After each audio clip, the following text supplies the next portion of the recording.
Hello ladies and gents, welcome. Today I've got this big English walnut. It's got a nice texture by the looks of it.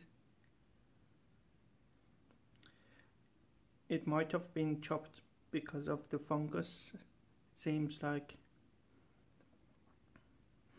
but it's a nice piece and I want to make something out of it, maybe a lidded box or a bowl maybe, but I'm not sure yet. I don't really plan ahead because you never know how it's gonna end up.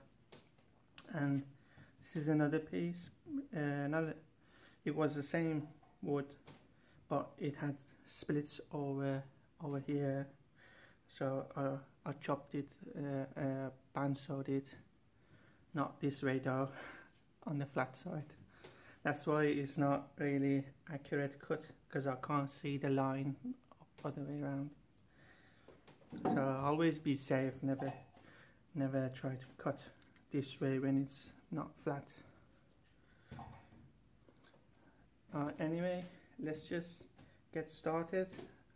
Mount this up, get this trued up, and we'll shape it.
I love this laburnum. I decided to use the laburnum instead of the other walnut piece.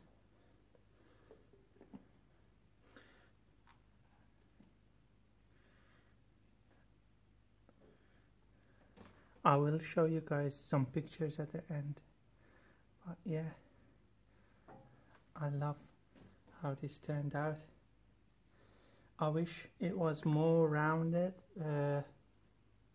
but I guess this itself gives it a feature. Looks nice. I hope you guys enjoyed it. If you have, please consider subscribing. We're almost to 3,000 subscriptions. I appreciate all of you who watch my videos and comment on them. It means a lot. Thank you for watching, and I'll talk to you guys on the next video.